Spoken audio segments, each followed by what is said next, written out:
Então, gente, para a nossa 29ª Semana Cultural, Marcelo Grasman, né, o nosso encontro aqui do Núcleo com vocês. E, Paula, pode passar? Ótimo, já passou, obrigada. Então, eu não vou ler toda a apresentação, eu queria lembrar, né, que vocês têm esse PowerPoint disponível depois, né, posteriormente, no site do Núcleo, sempre, né, todos os nossos trabalhos, né, dos anos anteriores, todos os PowerPoints, eles ficam disponíveis lá, tá?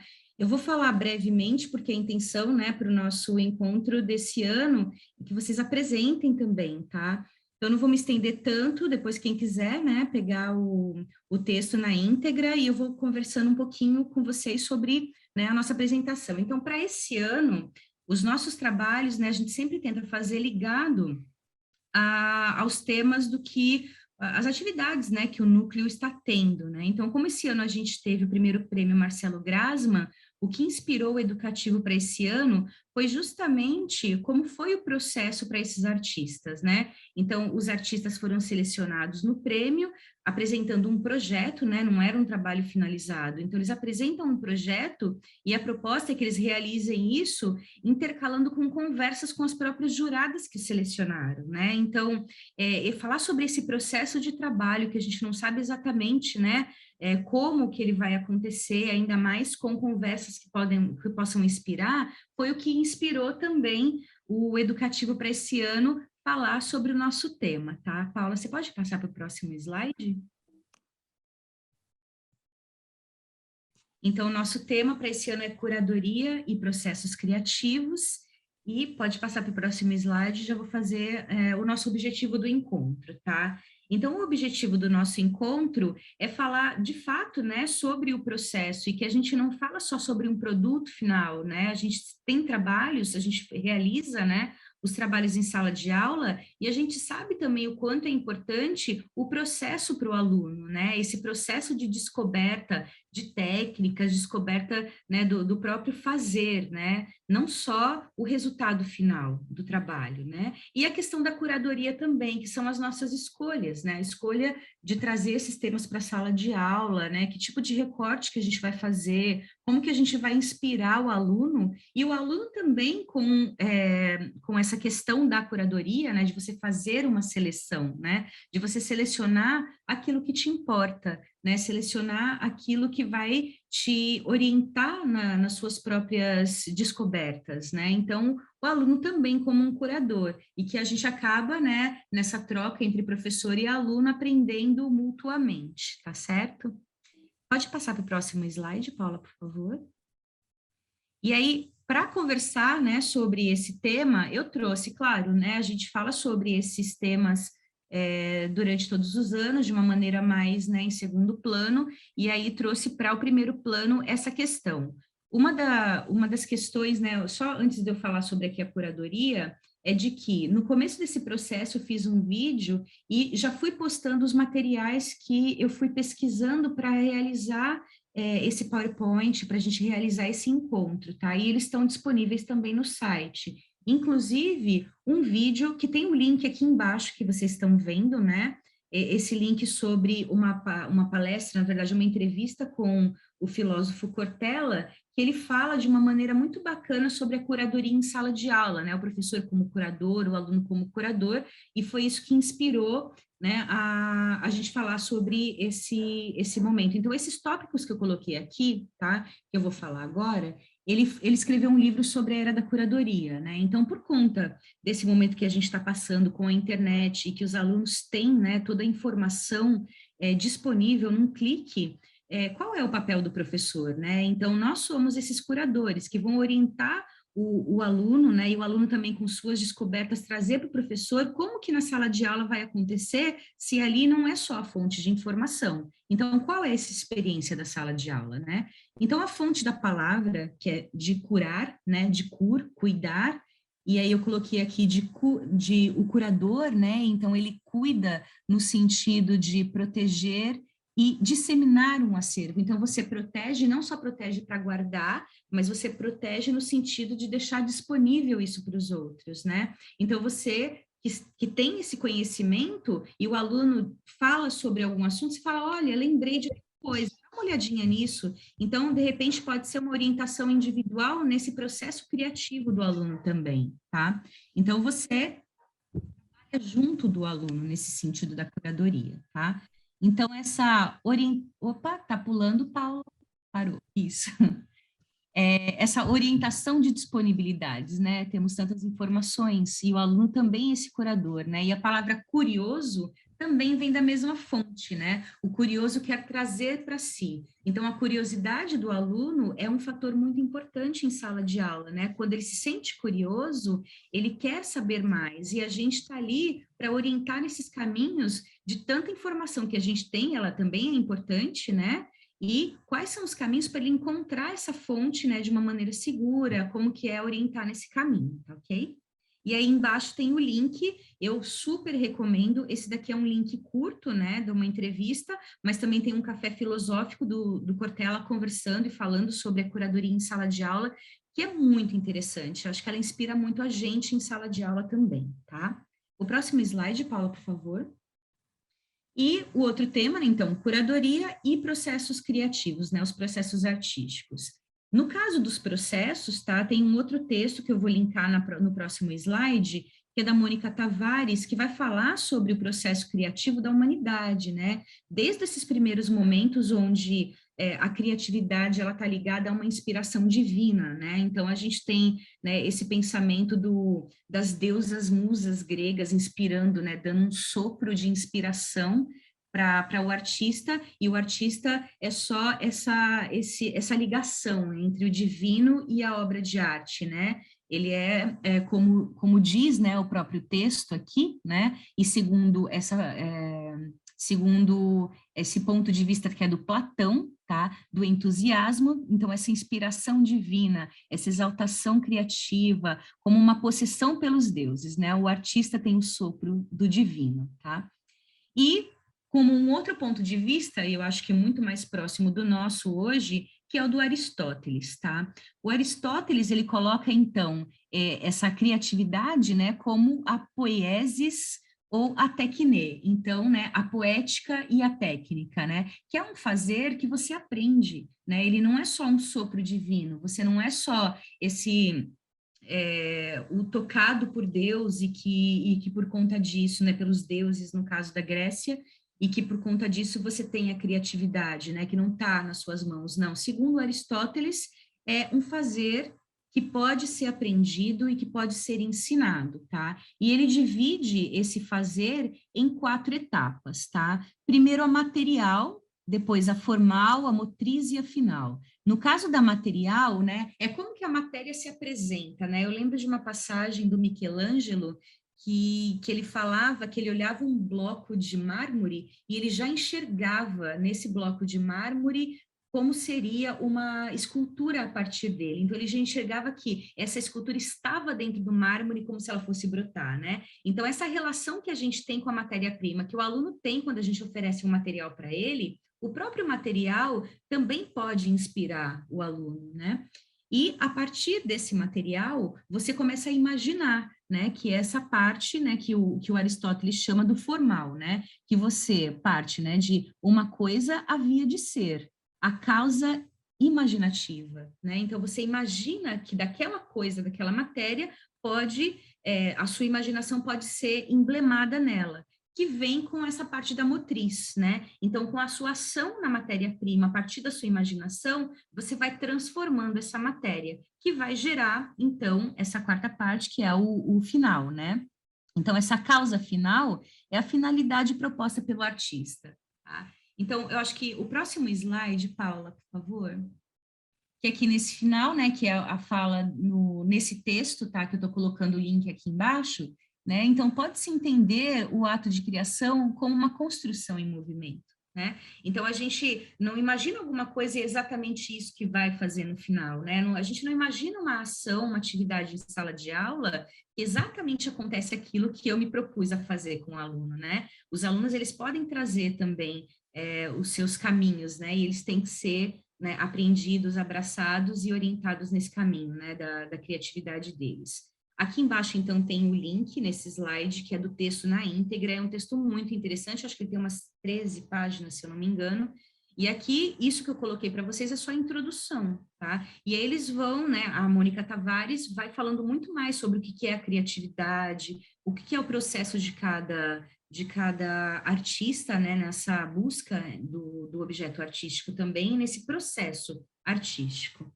E que coincide muito com uma fala que as juradas tiveram com os artistas durante as conversas deles, que está no próximo slide, Paula.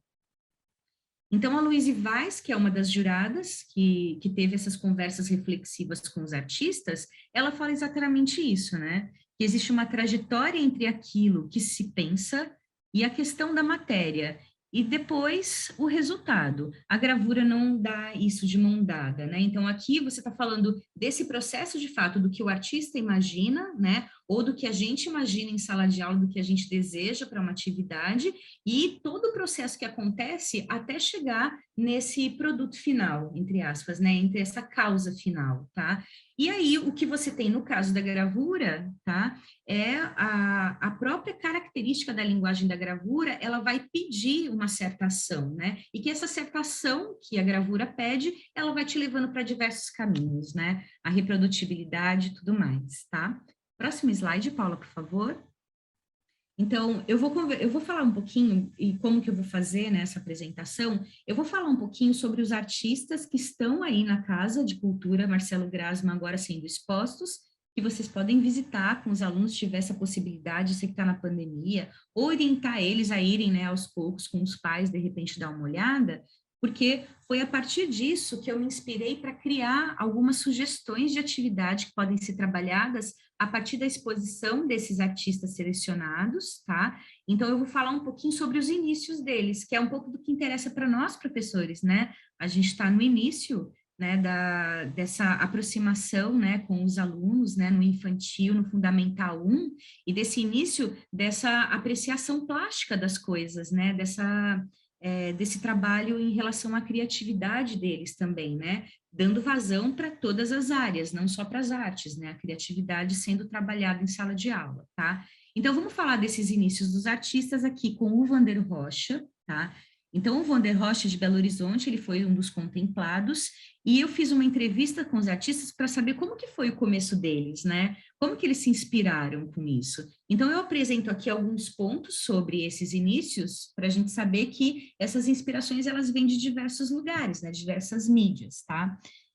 Aqui, então, os pais, eles guardavam cadernos da infância, então ele consegue ver esses desenhos, né, da época da infância dele, ele imitava os desenhos, né, que assistia na TV, isso a gente vê muito hoje em dia com os animes, com os mangás, né, muito aluno chega em sala de aula desenhando Naruto, né, então a gente sabe dessa inspiração gráfica também, tá?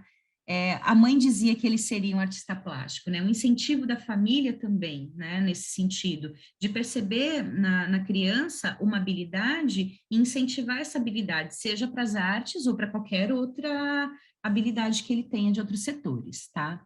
Então, aos 14 ou 15 anos, ele frequenta uma escola livre de artes dentro de uma faculdade e ele descobre que existe, né, uma faculdade de arte. Ele fala, então pode ser, ele fala isso, né, então pode ser artista?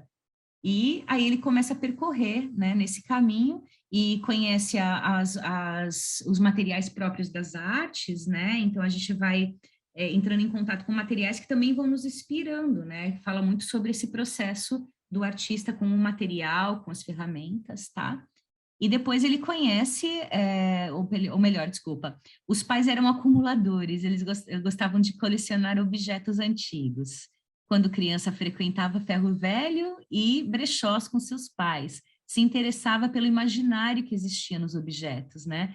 E ele fala que ele olha para os objetos e enxerga até personagens nele, né? E ele comenta um pouco sobre essa questão da pareidolia, né? Que é a gente olhar para uma mancha na parede, enxergar um rosto, né? E olhar para uma nuvem, enxergar uma forma, e que isso inspira ele também na série que ele apresenta, que é a série Nuvens, né?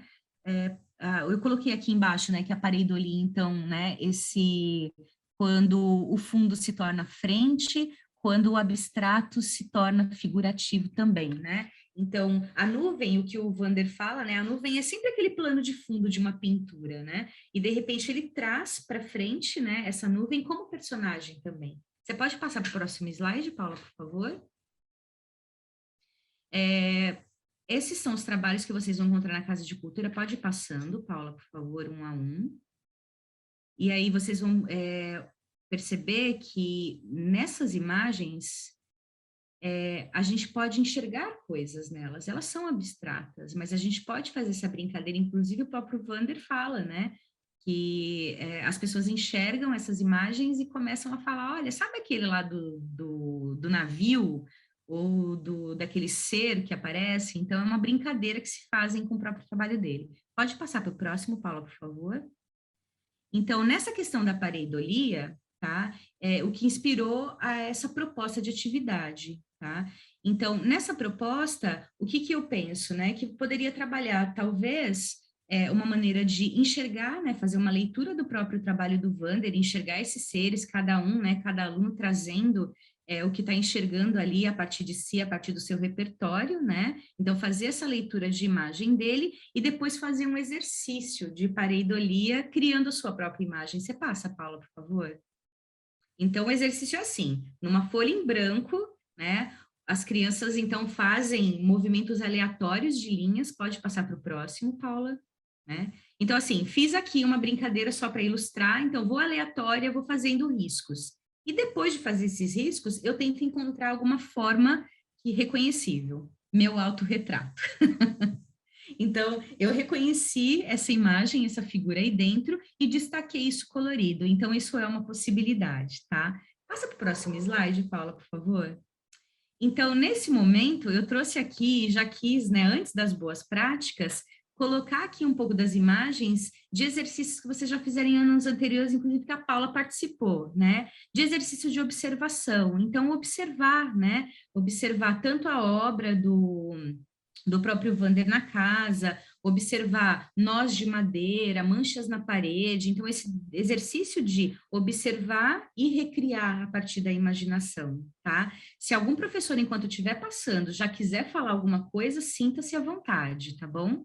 Eu vou passando aqui devagar, e se alguém quiser falar, é só abrir o microfone e mandar ver, tá bom, gente? Pode passar, Paula, por favor.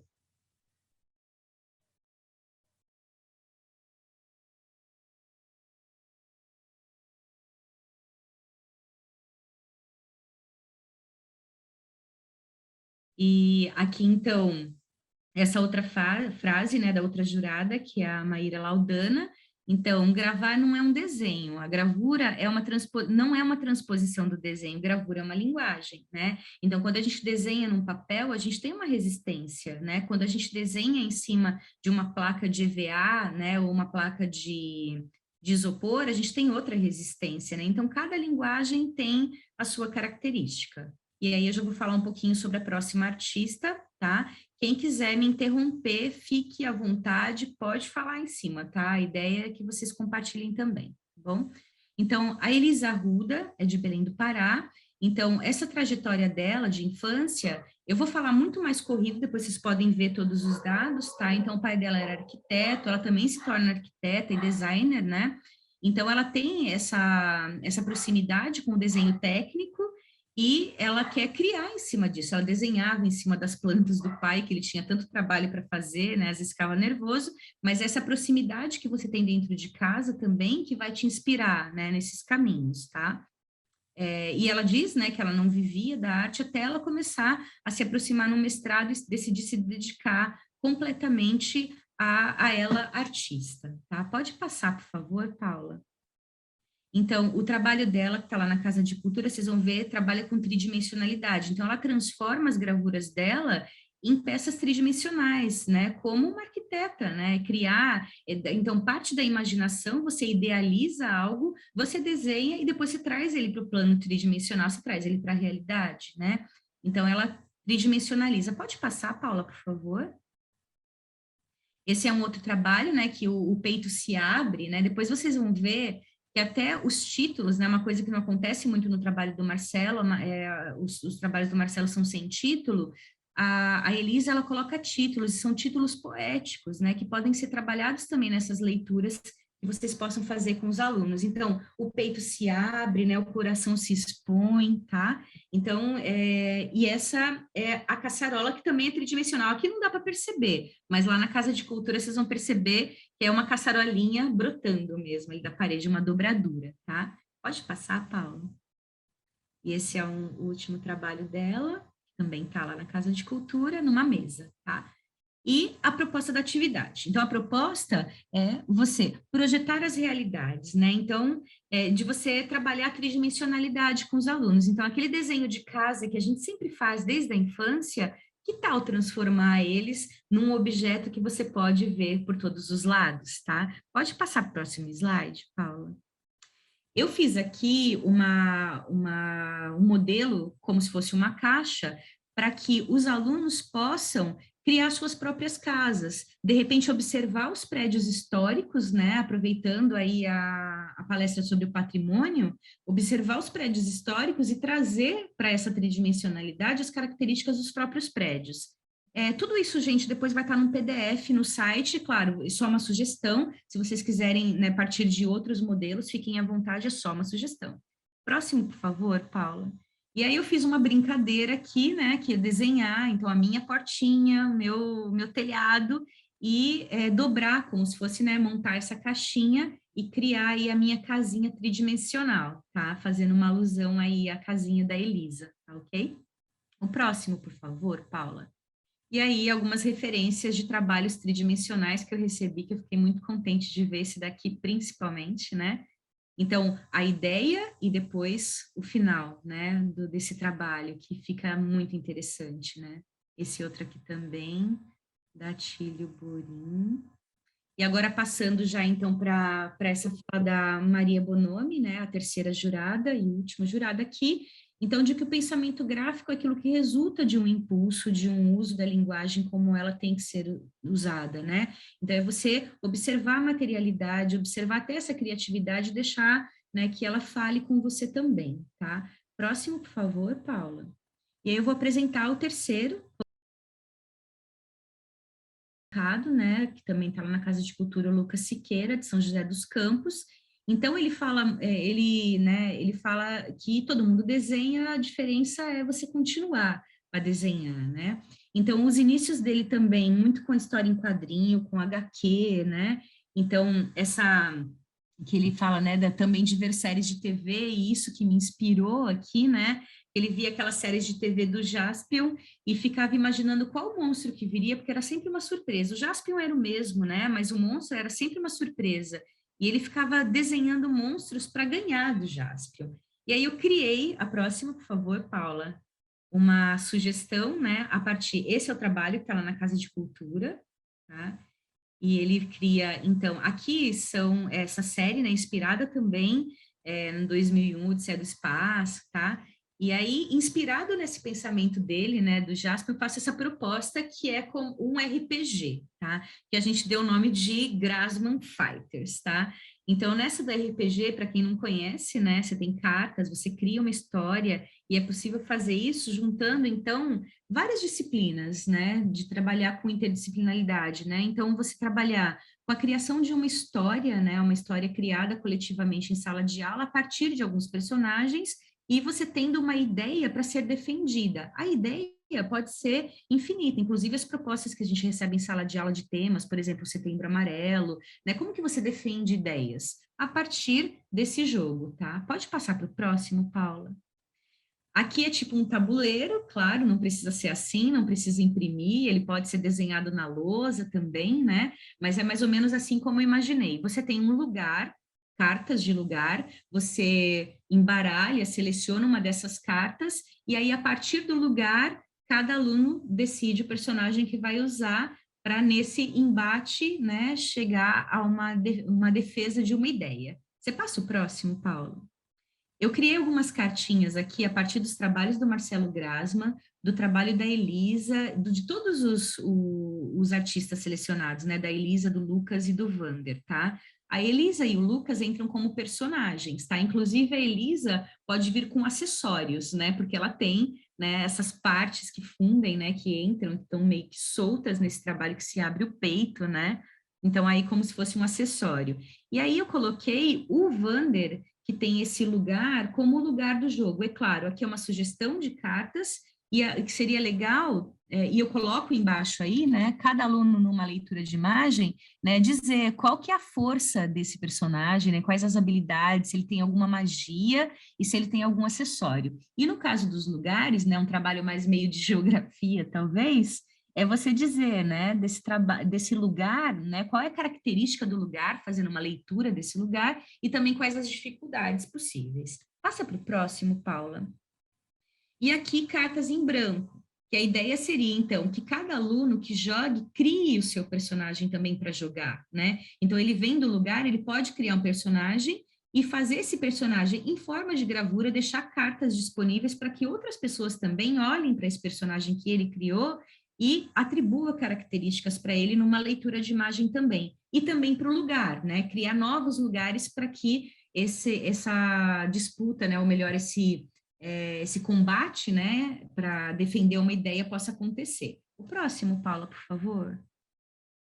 E aí eu coloquei aqui também, né, essas gravuras que foram feitas pela Escola Fausto Pires, para falar assim, então, as cartas, a história da carta na humanidade, ela parte da xilogravura, né? Então, as cartas eram feitas em xilogravuras e feitas em série. Então, que as crianças podem criar esses personagens e criar as próprias cartas do RPG, tá? Pode ir passando, Paula. Ó, se os professores da Fausto Pires quiser comentar alguma coisa já agora, fiquem à vontade. Pode ir passando, Paula.